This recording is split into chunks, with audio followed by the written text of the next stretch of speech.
வணக்கம் மக்களே. இன்றைக்கி நம்ம பார்க்க போகிற புத்தாண்டு ராசி பலன் எந்த ராசின்னு பார்த்தீங்கன்னா துலா ராசி. இப்போ அதில் வந்து பார்த்தீங்கன்னா புத்தாண்டுங்கிறது 1/1/2024 நள்ளிரவு 12 AM. இதே தமிழ் புத்தாண்டாக இருக்குது. ஆங்கில புத்தாண்டு இல்லை, தமிழ் புத்தாண்டுனா சித்திரை 1 அதிகாலை 6 மணி பஞ்சாங்கத்தின் அடிப்படையில் நம்ம எடுப்போம்.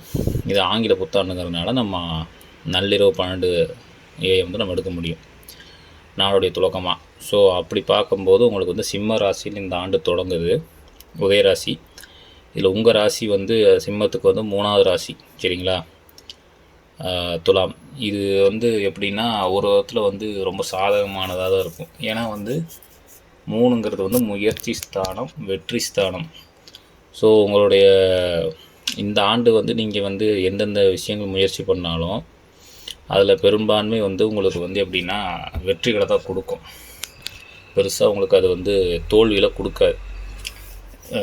அது எந்த விஷயமானா இருக்கட்டும், வந்து ஒர்க்கில் நீங்கள் ட்ரை பண்ணுறது, புது ஜாப்ஸ் ட்ரை பண்ணுறது, ப்ரொமோஷன் ட்ரை பண்ணுறது, அதுக்கப்புறம் வந்து வீடு கட்டுறது, வண்டி வாங்குறதுக்கான லோன் ட்ரை பண்ணுறது, ஏன்னா லவ் மேரேஜ், அரேஞ்ச் மேரேஜ், லவ்வை வந்து மேரேஜாக கன்வெர்ட் பண்ணுறது, லவ் மேரேஜ் அப்புறம் அரேஞ்ச் மேரேஜ் ட்ரை பண்ணுறது, இது எல்லாமே பாசிட்டிவாக தான் முடியும். ஏன்னா இப்போ அது வந்து டபுள் கன்ஃபர்மேஷன் சொல்கிறேன் பாருங்களேன். இப்போ உங்கள் ராசி துலாமா, அதுக்கு 3ஆம் அதிபதி யார்? குரு. அது எங்கே கோச்சாரத்தில் இருக்குது? மேஷத்தில் இருக்கா? அந்த குரு கோச்சாரத்துலேருந்து உங்கள் ராசியான துலாமியும் பார்க்குது, அதோடைய சொந்த வீடான 3ஆம் வீடான தனுசையும் பார்க்குதா? ஸோ அதுதான் மேட்டர், புரிஞ்சுதா?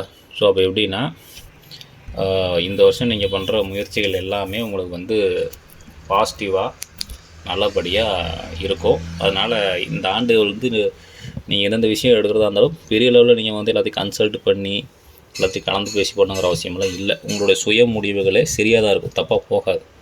உங்கள் சிந்தனைகள் வந்து உங்களுக்கு வந்து பாசிட்டிவாக தான் இருக்கும். நீங்கள் இது சரியா இது தப்பா அப்படின்னு யோசிக்கிற அளவுக்குலாம் அந்தளவுக்கு நீங்கள் பண்ண தேவையில்லை. நீங்கள் வந்து உங்களுக்கு அது உங்களோட அனுபவத்தின் அடியில் நீங்கள் எடுக்கும்போது அது கரெக்டாக தான் இருக்கும். எல்லா விஷயமே நீங்கள் தைரியமாக நம்பி இறங்கி செய்யலாம். எல்லாமே பாசிட்டிவாக தான் முடியும்.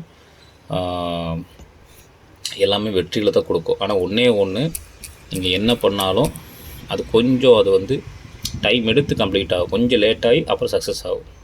அது ஏன்னா சனி வந்து கும்பத்தில் வந்து 10ஆம் பார்வையாக வந்து உங்களோட 2ஆம் பாவத்தை பார்க்கும், சரியா? துளாராசிக்கு 2ஆம் பாவத்தை. ஸோ அந்த 2ஆம் பாவங்கிறது வந்து வாக்குஸ்தானம். ஸோ நீங்கள் பேசுகிற விஷயங்கள் இருக்கு இல்லையா, அதில் கொஞ்சம் தொய்வு ஏற்படும், மிஸ்கம்யூனிகேஷனால். மற்றபடி எல்லாமே சக்ஸஸாக தான் முடியும், சரிங்களா? லைக் பண்ணுங்கள், ஷேர் பண்ணுங்கள், கமெண்ட் பண்ணுங்கள், சப்ஸ்கிரைப் பண்ணுங்கள். மிக்க நன்றி.